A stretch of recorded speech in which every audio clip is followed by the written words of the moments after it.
O ka mea tuko te tai karanui atu ki ngā mate ua o te pō, e ngā mate o Taranaki Wharanui, e rere koutou ki ngā tai onu nui, orora, o ki te ware o mō wai raki e moi.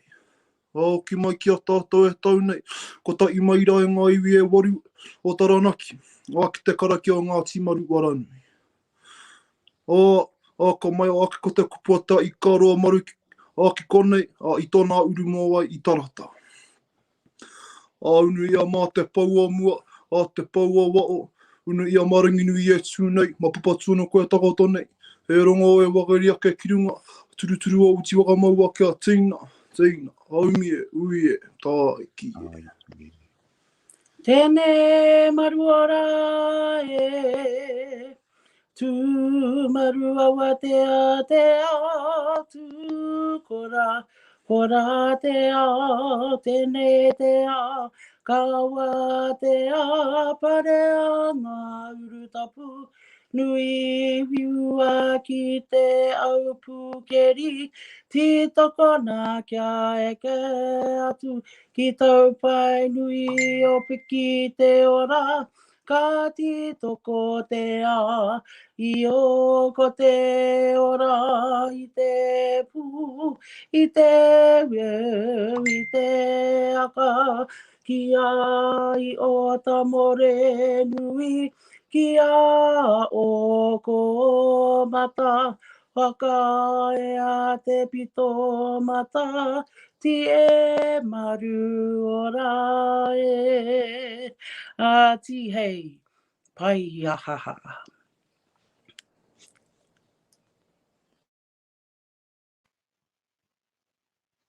Kāti, kia ora koutou. Tēnā rawa atu koutou e whakarongo mai nā kia mātou o Ngāti Maru Wharanui, ki tēnei Taki Karakia o Ngāti Maru Wharanui, ka nui te mihi, kia koutou katoa. Hoi anō hei tīmata i tō tātou Taki Karakia, māku pē hei tiki atu i tētahi karakia, hei karakia tīmata.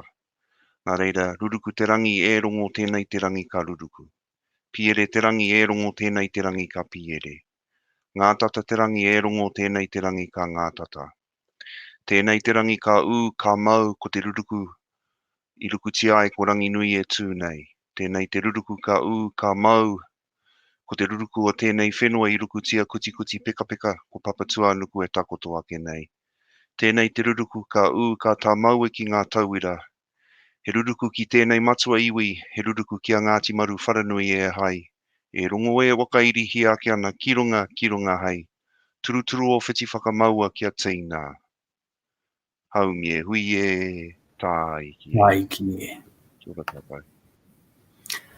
Kāti tairanga mai e te motu nei, tairanga mai e te ao nei. Manawa i kitia mai, manawa pāinga mai, kia piri mai, kia tata mai, ki tēnei ui ngā karakia i te pōnei. Nō reira tuia mai rā ho tātou mate, hoi te anō rā ko tātou henei ngā kanohi au rā o rātou, tēnā koutou, tēnā tātou. Kia karakia tātou. Ka ere te rā, ka ere ki mātānuku, ka ere te rā, ka ere ki mātārangi. Ki ko nā koe tū mai ai tēnei au te wanātu nei. Tū waka tupu atu, waka tawito toro te aka tau te tāmore pepene tū ki te rangi kia waiho te wenua kia rongo korongo. Pipine tū ki te rangi āita tū ki te rangi kia wai o te kere nei mōku morongo matua. Ko pau nui, ko pau roa, ko pau waka tupua, ko pau waka tauhito. Taringa titia, ware kapea ko manu tungatea. Ko tōku iti no tēnei no te rua, i kaitangi ariki, no te hoko witu a tū o ngai tū tāwake. E kore au, e kore koutou e ngaro, e kāka nui rui a mairangi ātea. Nau mai hara mai te motu e te ao nei, kia piri nei, ki tēnei ware i maru ai tarangi kino e hai. E rongo e wakaari a ki runga ai, turuturu o iti waka maua kia tīna, aumie ui e tāiki. O tēnā tātou te whānau o Ngāti Maru, te Maru Wharanui. Ngā ui o te rohe, a tēnā koutou. Whakataka te au ki te uru, whakataka te au ki te tonga. Kia mā kina ki uta, kia mā taratara ki tai. Kia i ake ana te atakura e tio e uka e au ti e mauri ora. Ki ngā tāne, ki ngā wahine, me ngā tai tamariki, kia ora katoa. E te runga rawa, no te mana watua, uru me te ramatanga me te kororia o mai, e aroa e rangima, rie ai kaupare i te kinonga, aranga waka iunga o te waka, puta ki te weo ki te ao marama, e te runga rawa, no te mana watua, uru me te ramatanga me te kororia o mai, e aroa era i mari e eitia ki ngā kaumatuanga, rangatiranga, tai tamariki ka puta ki te weo ki te ao marama. E te runga rawa, no te mana watua, uru me te ramatanga me te kororia o mai, e aroa era i mari e eito, pui te mana wa te tinana te wairuaka, puta ki te weo ki te ao marama. Ti ei, mauri ora ei. Kare te pone i te aonuru, i te rapu, i te pono e wai ane, kei wanga iwine, e tata mai ki takuta ae o ki atu ano, i te pou wakairo, tōna ware nā wai, te tikanga ki a mate no o atu a kurongo ere ere ka puta i ngā wenua ka aruru ki ta witi ki ngā rangi a e ki te mutunga mai o te ao kei pari a ka te witi e wakaririka ana ki te mate o te motune e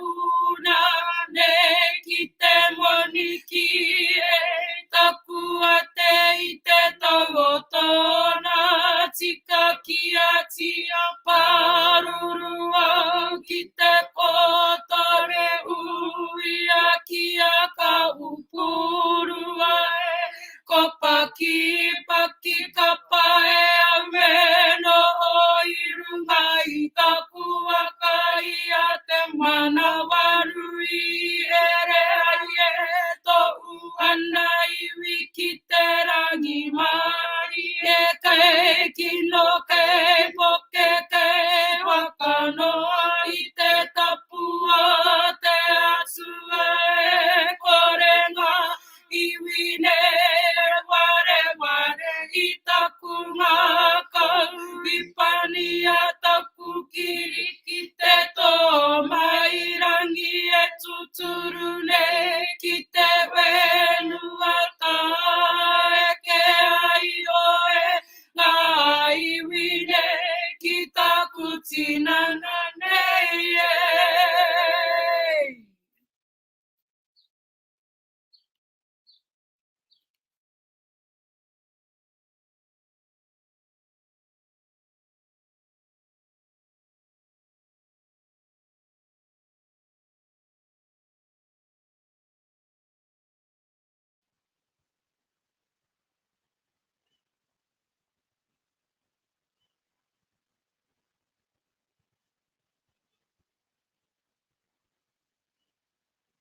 Kei a koe kāo.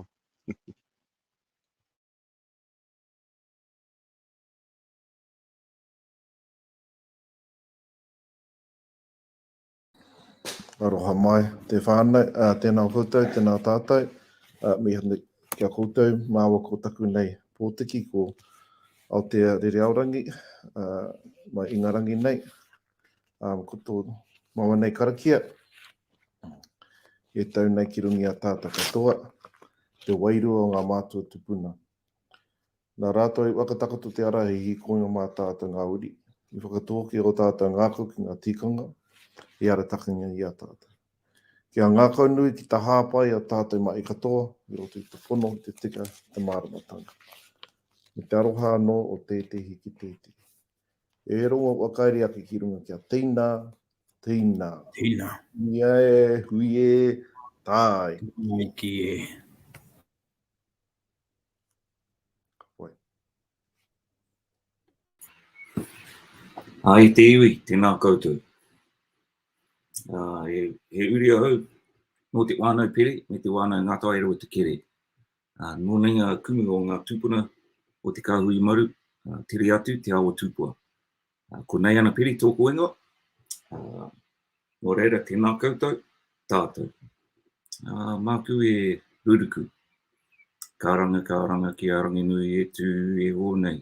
Kāranga ki a papa e takuto ake nei. Ki a rau ngā tapawai a tangata. He putanga ariki, he putanga tauira. Ki ora pai ai te ara kupu mātua, nā rongo, nā tāne, nā rehua. Ka puta ki ngā hau tapua tā uri mātia, ki te whai au, ki te ao marama. E ronga ki ronga, e ronga, e waka iria ki ronga ai. Tūturo o te waka maua kia tīnā. Tīnā. Taumi e, hui e, Tāi.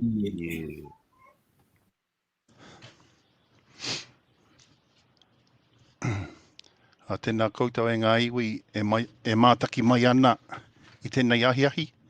Māku e pānui atu ngā āhuatanga o te wā e pāna ki tēnei ngangara ko COVID-19. So I'm just going to provide a bit of an update on where we are with COVID here in Taranaki and the perspective from ngā iwi o Taranaki. So the latest update is there are 61 new cases identified today. There have been 31 cases in the Waikato from this current outbreak. And ngā iwi o Taranaki's position is that COVID is getting closer to Taranaki. And we need to protect our whānau and each other. And in our opinion, it's through vaccination. So it's no longer a matter of if it arrives here in Taranaki, but when it arrives. So please don't travel between regions. Ngā iwi o Taranaki are also working with the police to protect our borders. And there's a dedicated 24/7 police resource based at Mokau, and cars are being stopped there and being sent home if not travelling for genuine reasons. There are also police patrols on State Highway 43 in East Taranaki. As I've said, it's the understanding of ngā iwi o Taranaki that the border patrols will be reviewed tomorrow, and in that case, ngā iwi o Taranaki will be asking that those border patrols remain in place at Mokau and on State Highway 43. And Ngāti Maru want us all to remain safe. We also know that the government will soon end its campaign of trying to eliminate COVID. And that means the best form of protection left to us is, in our opinion, the vaccination. So that's our stance at the moment. We also understand that not everybody trusts the vaccinations yet, and we have no judgments about that. There's no pressure, just a whole lot of encouragement from us. If you're undecided, kei te pai, we're asking you to do your own research on both sides of this argument, and you decide what is best for you and your whānau. So talk to people who have been vaccinated and ask them why and what was their experience. Also, you might want to ask those who have not yet been vaccinated and ask them why they haven't done it as well. We're just simply encouraging you to take action that is the best, in the best interests of you and your whānau. So māua no e whiriwhiri. There's a whole lot of resources that you can utilise to gain the information you need to make an informed decision. So there's the health www.health.govt.nz, and you can search COVID-19 on there. That's the government website. All the information is there. You can book a vaccination in there also if you want to. Contact your own iwi. Ask them why you should be vaccinated if you should be. And there are many, many Māori health providers working on this. For example, Ngāti Maru Healthcare and Ngā Ruahine Iwi Health Services in South Taranaki. Tuiora, of course, is in coastal and North Taranaki. You can contact your own GP. And of course, you can contact the Taranaki District Health Board. So all of these can provide advice and information for you to make an informed decision. And we'll post these contact details for all of these services under the link for this Karakia service on the Te Korimako Facebook page after this. So Ngā Iwi o Taranaki is also running a competition for any of our Taranaki whānau who are currently living here in Taranaki. If you've made a decision for you and your whānau to receive the vaccination, you'll go into a draw to win a double pass to the LAB concert, which is, I think, due to be held on the 8th of January next year. So the competition started this weekend and it closes at the end of October. There's a Facebook post about this competition on the Te Korimako Facebook page. You just have to post a selfie of yourself at a clinic or with your vaccination card in the comments of that Facebook page post. Like and share the post to your own Facebook page, and the winner, you'll go into the draw, and the winner will be drawn on Friday the 29th of October for those 2 tickets to the LAB concert. So that's it from me. On behalf of Ngāti Maru, stay well, stay safe. Nō reira, mā koutou anō e whiriwhiri, tēnā koutou, tēnā tātou katoa.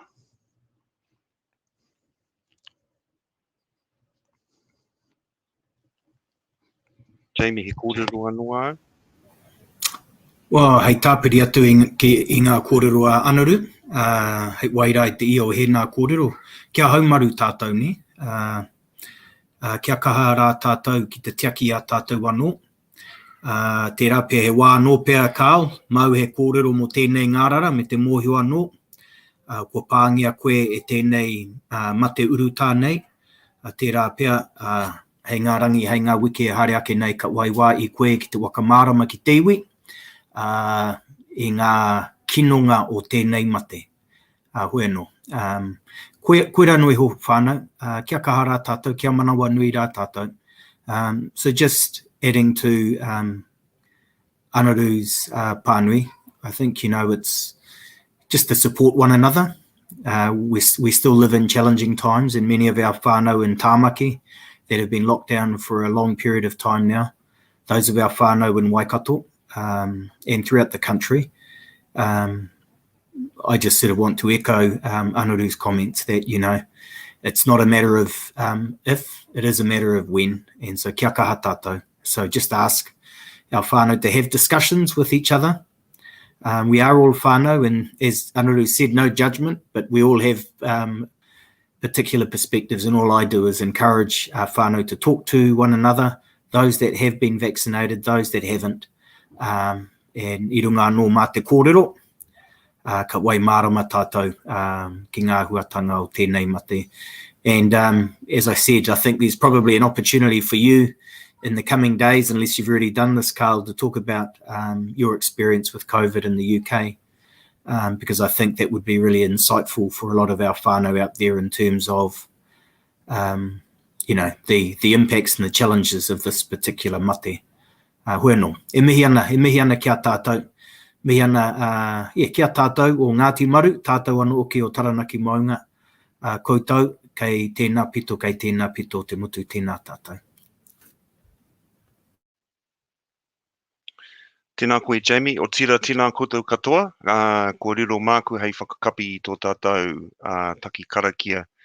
Engari, i mua i tēnā he nau te paku kōrero mō tētahi kaupapa whakaaro rānei i toko ake i roto i aku hinengaro i ngā haora ko taha atu nei. Just want to touch on, before we close, just one whakaaro that I had. I mean, when I think of Ngāti Maru Wharanui, I think of one interpretation of our whakapapa, which is to shelter from great harm. And when I think of sheltering from great harm, you know, there's no greater harm that has befallen us than what is upon us at the moment. And so, you know, down through the generations, we have sheltered each other and sheltered others from great harm. So, koe rā te whakaaro I roto iau I tēnei wā, ko tērā maru pea, ko te maru e kōrero hi ake nei au, ko te vaccine e hoa mā. Hoi anō, hei whakakapi I tēnei hui, ka tiki nātu tētahi karakia anō hei whakakapi nā reira. Maru hā te whenua, hā te tangata. Tēnei amaru te kune nei uta, te weo nei uta, te aka nei uta, te tāmore nei uta. Te hihiri nei uta, ko hiri ngā nuku, ko hiri ngā rangi, ko hiri ngā te kōrero, ko hiri ngā te wānanga, ko hiri ngā tau, ko hiri ngā take ki te whaiao, ki te ao mārama. Pūpū wā manawa o tama, waka ea manawa o tama ki te rangi nui, rangi roa, rangi taua nuku, taua rangi e tue, ho mai tō wairua ora, he ora. Waka ea mai, he manawa nui, he manawa roa, he manawa he manawa tina, he manawa toka. Tēnei tō manawa ka pautai ki tia, noho mai tō manawa, he manawa ora. He manawa ki mihia, he manawa ki rawea. E rongo e wakairi hi ake ana ki runga hei. Turu o whiti whakamaua kia tīna. Tīna. Haunye, hui e, tā Tā ki e. Kia ora whānau. Stay safe. Nō haumaru.